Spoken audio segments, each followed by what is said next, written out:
नमस्कार, spread piece channel में आपका स्वागत है। आज हम आपको सुनाएंगे मुंशी प्रेमचंद की एक खूबसूरत कहानी, मुफ्त का यश। उन दिनों संयोग से हाकिम जिला एक रसिक सज्जन थे। इतिहास और पुराने सिक्कों की खोज में उन्होंने अच्छी ख्याति प्राप्त कर ली थी।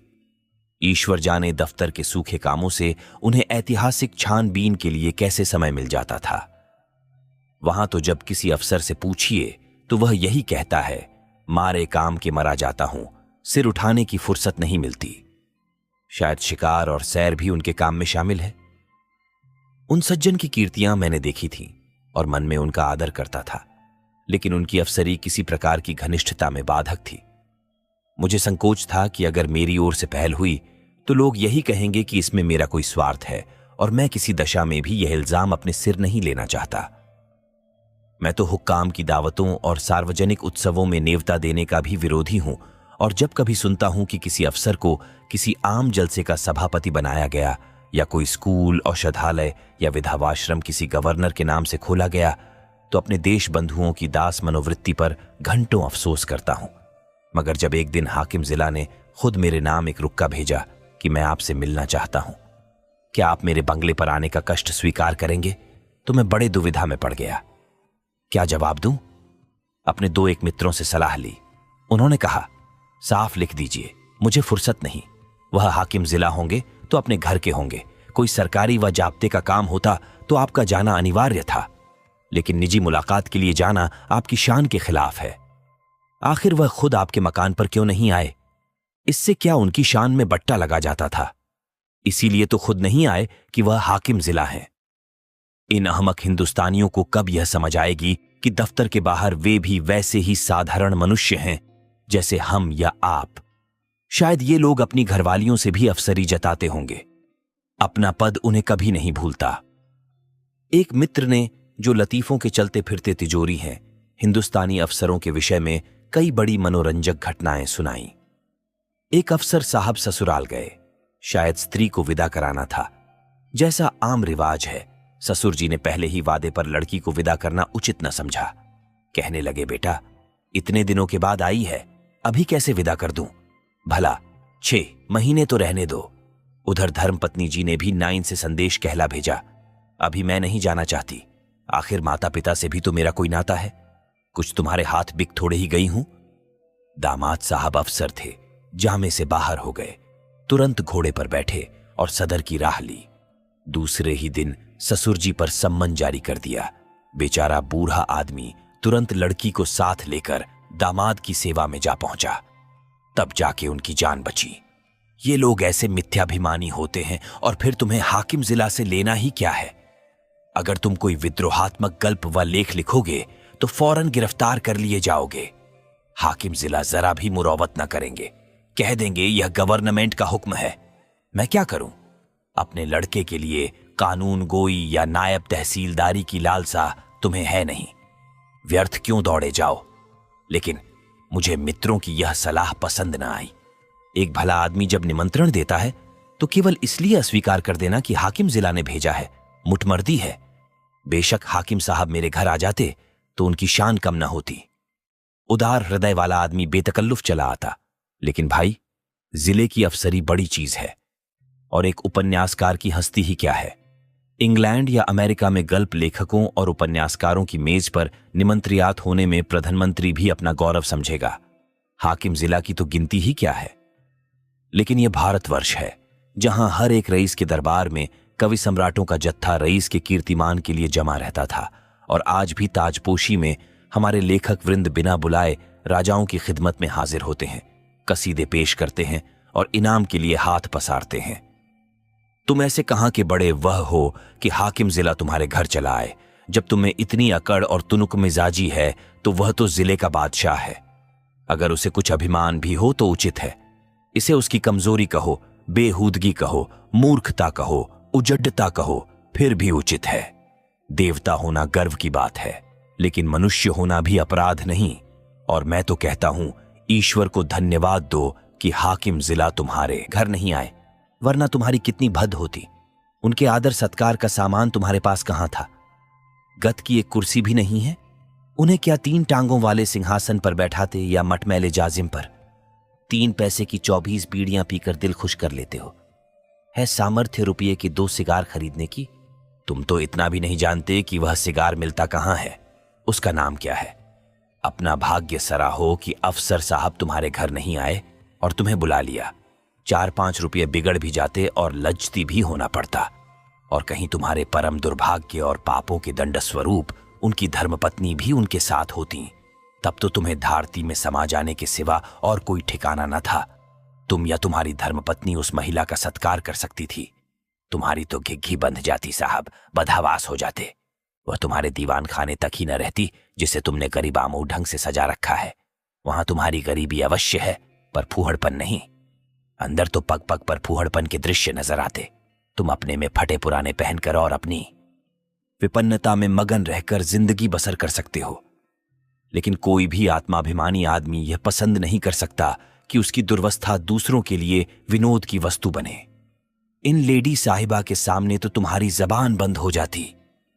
चुनांचे मैंने हाकिम जिला का निमंत्रण स्वीकार कर लिया, और यद्यपि उनके स्वभाव में कुछ अनावश्यक अफसरी की शान थी, लेकिन उनके स्नेह और उदारता ने उसे यथासाध्य प्रकट न होने दिया।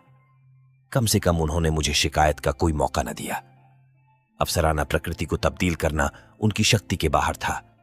मुझे इस प्रसंग को कोई महत्व देने की कोई बात भी न थी। महत्व न दिया। उन्होंने मुझे बुलाया, मैं चला गया, कुछ गपशप किया और लौट आया। किसी से इसका जिक्र करने की जरूरत ही क्या। मानो भाजी खरीदने बाजार गया था, लेकिन टोहियों ने जाने कैसे टोह लगा लिया। विशेष समुदायों में यह चर्चा होने लगी कि हाकिम जिला से मेरी बड़ी गहरी मैत्री है और वह मेरा बड़ा सम्मान करते हैं। अतिशयोक्ति ने मेरा सम्मान और भी बढ़ा दिया। यहां तक मशहूर हुआ कि वह मुझसे सलाह लिए बगैर कोई फैसला या रिपोर्ट नहीं लिखते। कोई भी समझदार आदमी इस ख्याति से लाभ उठा सकता था। स्वार्थ में आदमी बावला हो जाता है, तिनके का सहारा ढूंढता फिरता है। ऐसों को विश्वास दिलाना कुछ मुश्किल न था कि मेरे द्वारा उनका काम निकल सकता है, लेकिन मैं ऐसी बातों से घृणा करता हूं। सैकड़ों व्यक्ति अपनी कथाएं लेकर मेरे पास आए।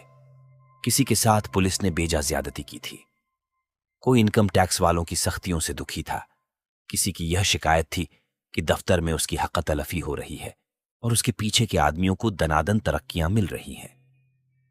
उसका नंबर आता है तो कोई परवाह नहीं करता। इस तरह का कोई ना कोई प्रसंग नित्य ही मेरे पास आने लगा, लेकिन मेरे पास उन सब के लिए एक ही जवाब था, मुझसे कोई मतलब नहीं। एक दिन मैं अपने कमरे में बैठा था कि मेरे बचपन के एक सहपाठी मित्र आ टपके। हम दोनों एक ही मकतब में पढ़ने जाया करते थे। कोई 45 साल की पुरानी बात है। मेरी उम्र 19 साल से अधिक न थी। वह भी लगभग इसी उम्र के रहे होंगे, लेकिन मुझसे कहीं बलवान और रष्टपुष्ट। मैं ज़हीन था, वह निरे कौदन। मौलवी साहब उनसे हार गए थे और उन्हें सबक पढ़ाने का भार मुझ पर डाल दिया था। अपने से दुगुने व्यक्ति को पढ़ाना मैं अपने लिए गौरव की बात समझता था और खूब मन लगाकर पढ़ाता। फल यह हुआ कि मौलवी साहब की छड़ी जहां असफल रही, वहां मेरा प्रेम सफल हो गया। बलदेव चल निकला, खालिक बारी तक जा पहुंचा, मगर इस बीच में मौलवी साहब का स्वर्गवास हो गया और वह शाखा टूट गई। उनके छात्र भी इधर उधर हो गए। तब से बलदेव को केवल मैंने 2-3 बार रास्ते में देखा। मैं अब भी वही सींकिया पहलवान हूं और वह अब भी वही भीमकाय। राम राम हुई, क्षेम कुशल पूछा और अपनी अपनी राह चले ये। मैंने उनसे हाथ मिलाते हुए कहा, आओ भाई बलदेव, मजे में तो हो? कैसे याद किया? क्या करते हो आजकल? बलदेव ने व्यथित कंठ से कहा, जिंदगी के दिन पूरे कर रहे हैं भाई, और क्या। तुमसे मिलने की बहुत दिनों से इच्छा थी। याद करो वह मकतब वाली बात, जब तुम मुझे पढ़ाया करते थे। तुम्हारी बदौलत 4 अक्षर पर आच गया और अपनी जमींदारी का काम संभाल लेता हूं, नहीं तो मूर्ख ही बना रहता। तुम मेरे गुरु हो भाई, सच कहता हूं। मुझ जैसे गधों को पढ़ाना तुम्हारा ही काम था। न जाने क्या बात थी कि मौलवी साहब से सबक पर आज कर अपनी जगह पर आया नहीं कि बिल्कुल साफ। तुम जो पढ़ाते थे वह बिना याद किए ही याद हो जाता था। तुम तब भी बड़े ज़हीन थे। यह कहकर उन्होंने मुझे सगर्व नेत्रों से देखा। मैं बचपन के साथियों को देखकर फूल उठता हूं। सज्जल नेत्र होकर बोला, मैं तो जब तुम्हें देखता हूं तो यही जी में आता है कि दौड़कर तुम्हारे गले लिपट जाऊं। 45 वर्ष का युग मानो बिल्कुल गायब हो जाता है। वह मकतब आंखों के सामने फिरने लगता है और बचपन सारी मनोहरताओं के साथ ताजा हो जाता है। बलदेव ने भी द्रवित कंठ से उत्तर दिया, मैंने तो भाई तुम्हें सदैव अपना इष्टदेव समझा है। जब तुम्हें देखता हूं तो छाती गज भर की हो जाती है कि वह मेरा बचपन का संगी जा रहा है, जो समय आ पड़ने पर कभी दगा न देगा। तुम्हारी बड़ाई सुन सुनकर मन ही मन प्रसन्न हो जाता हूं, लेकिन यह बताओ, क्या तुम्हें खाना नहीं मिलता? कुछ खाते पीते क्यों नहीं? सूखते क्यों जाते हो? घी न मिलता हो तो 2-4 कनस्तर भिजवा दूं। अब तुम भी बूढ़े हुए खूब डटकर खाया करो। अब तो देह में जो कुछ तेज और बल है वह केवल भोजन के अधीन है। मैं तो अब भी सेर भर दूध और पाव भर घी उड़ाए जाता हूं। इधर थोड़ा मक्खन भी खाने लगा हूं। जिंदगी भर बाल बच्चों के लिए मर मिटे। अब कोई यह नहीं पूछता कि तुम्हारी तबीयत कैसी है। अगर आज कंधा डाल दूं तो कोई एक लोटे पानी को न पूछे। इसीलिए खूब खाता हूं और सबसे ज्यादा काम करता हूं। घर पर अपना रोब बना हुआ है। वही जो तुम्हारा जेठा लड़का है, उस पर पुलिस ने एक झूठा मुकदमा चला दिया है। जवानी के मद में किसी को कुछ समझता नहीं है भी अच्छा खासा पहलवान। दारोगा जी से एक बार कुछ कहा, सुनी हो गई। तब से घात में लगे हुए थे। इधर गांव में एक डांका पड़ गया। दारोगा जी ने तहकीकात में उसे भी फांस लिया। आज 1 सप्ताह से हिरासत में है। मुकदमा मोहम्मद खलील डिप्टी के इजलास में है और मोहम्मद खलील और दारोगा जी से दांत काटी रोटी है। अवश्य सजा हो जाएगी। अब तुम ही बचाओ तो उसकी जान बच सकती है, और कोई आशा नहीं है। सजा तो जो होगी वह होगी ही, इज्जत भी खाक में मिल जाएगी। तुम जाकर हाकिम जिला से इतना कह दो कि मुकदमा झूठा है, आप खुद चलकर तहकीकात कर लें। बस देखो भाई, बचपन के साथ ही हो, नहीं न करना। जानता हूं तुम इन मुआमलों में नहीं पड़ते और तुम्हारे जैसे आदमी को पढ़ना भी न चाहिए। तुम प्रजा की लड़ाई लड़ने वाले जीव हो। तुम्हें सरकार के आदमियों से मेल जोल बढ़ाना उचित नहीं तो जनता की नजरों से गिर जाओगे। लेकिन ये घर का मुआमला है। इतना समझ लो कि मुआमला बिल्कुल झूठ न होता तो मैं कभी तुम्हारे पास ना आता। लड़के की माँ रो रो कर जान दिए डालती है। बहू ने दाना पानी छोड़ रखा है। 7 दिन से घर में चूल्हा नहीं जला। मैं तो थोड़ा सा दूध पी लेता हूं, लेकिन दोनों सास बहू तो निराहार पड़ी हुई हैं। अगर बच्चा को सजा हो गई तो दोनों मर जाएंगी। मैंने यही कहकर उन्हें ढारहस दिया है कि जब तक हमारा छोटा भाई सलामत है, कोई हमारा बाल बांका नहीं कर सकता। तुम्हारी भाभी ने तुम्हारी एक पुस्तक पढ़ रही है। वह तो तुम्हें देवतुल्य समझती है, और जब कोई बात होती है तुम्हारी नजीर देकर मुझे लज्जित करती है। मैं भी साफ कह देता हूं, मैं उस छोकरे की सी बुद्धि कहां से लाऊं? तुम्हें उसकी नजरों से गिराने के लिए तुम्हें छोकरा मरियल सभी कुछ कहता हूं, पर तुम्हारे सामने मेरा रंग नहीं जमता। मैं बड़े संकट में पड़ गया। मेरी ओर से जितनी आपत्तियां हो सकती थीं, उन सब का जवाब बलदेव सिंह ने पहले ही से दे दिया था। इनको फिर दोहराना व्यर्थ था। इसके सिवा कोई जवाब न सूझा कि मैं जाकर साहब से कहूंगा। हाँ, इतना मैंने अपनी तरफ से और बढ़ा दिया कि मुझे आशा नहीं कि मेरे कहने का विशेष ख्याल किया जाए, क्योंकि सरकारी मुआमलों में हुक्काम हमेशा अपने मातहतों का पक्ष लिया करते हैं। बलदेव सिंह ने प्रसन्न होकर कहा, इसकी चिंता नहीं, तकदीर में जो लिखा है वह तो होगा ही। बस तुम जाकर कह भर दो। अच्छी बात है। तो कल जाओगे? हाँ, अवश्य जाऊंगा। ये जरूर कहना कि आप चलकर तहकीकात कर लें। हाँ, ये जरूर कहूंगा। और यह भी कह देना कि बलदेव सिंह मेरा भाई है। झूठ बोलने के लिए मुझे मजबूर न करो। तुम मेरे भाई नहीं हो? मैंने तो हमेशा तुम्हें अपना भाई समझा है। अच्छा, यह भी कह दूंगा।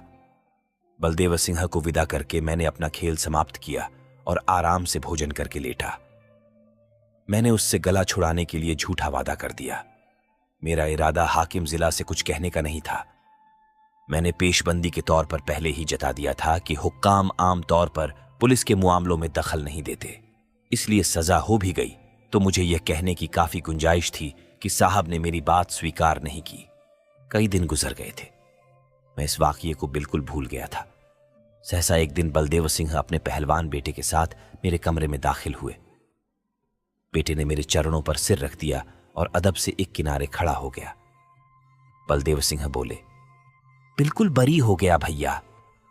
साहब ने दारोगा को बुलाकर खूब डांटा कि तुम भले आदमियों को सताते और बदनाम करते हो।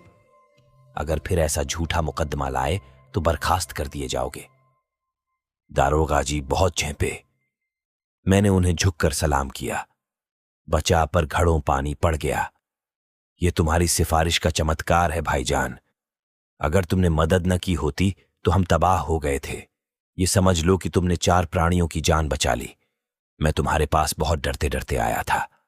लोगों ने कहा वह बड़ा बेमुरौवत आदमी है, उसकी जात से किसी का उपकार नहीं हो सकता। आदमी वह है जो दूसरों का हित करे। वह क्या आदमी है जो किसी की कुछ सुने ही नहीं। लेकिन भाईजान, मैंने किसी की बात न मानी। मेरे दिल में मेरा राम बैठा कह रहा था, तुम चाहे कितने ही रूखे और बेलाग हो, लेकिन मुझ पर अवश्य दया करोगे। यह कहकर बलदेव सिंह ने अपने बेटे को इशारा किया। वह बाहर गया और एक बड़ा सा गट्ठर उठा लाया जिसमें भांति भांति की देहाती सौगातें बंधी हुई थीं। हालांकि मैं बराबर कहे जाता था, तुम ये चीजें नाहक लाए, इनकी क्या जरूरत थी, कितने गंवार हो, आखिर तो ठहरे देहाती। मैंने कुछ नहीं कहा। मैं तो साहब के पास गया भी नहीं, लेकिन कौन सुनता है। खोया, दही, मटर की फलियां, अमावट, ताजा गुड़ और जाने क्या क्या आ गया। मैंने कहने को तो एक तरह से कह दिया, मैं साहब के पास गया ही नहीं। जो कुछ हुआ खुद हुआ, मेरा कोई एहसान नहीं है। लेकिन उसका मतलब यह निकाला गया कि मैं केवल नम्रता से और सौगातों को लौटा देने का कोई बहाना ढूंढने के लिए ऐसा कह रहा हूं। मुझे इतनी हिम्मत न हुई कि मैं इस बात का विश्वास दिलाता। इसका जो अर्थ निकाला गया वही मैं चाहता था। मुफ्त का एहसान छोड़ने का जीना चाहता था। अंत में जब मैंने जोर देकर कहा कि किसी से इस बात का जिक्र न करना, नहीं तो मेरे पास फरियादों का मेला लग जाएगा, तो मानो मैंने स्वीकार कर लिया कि मैंने सिफारिश की और जोरों से की। आप सुन रहे थे मुंशी प्रेमचंद की रोचक कहानी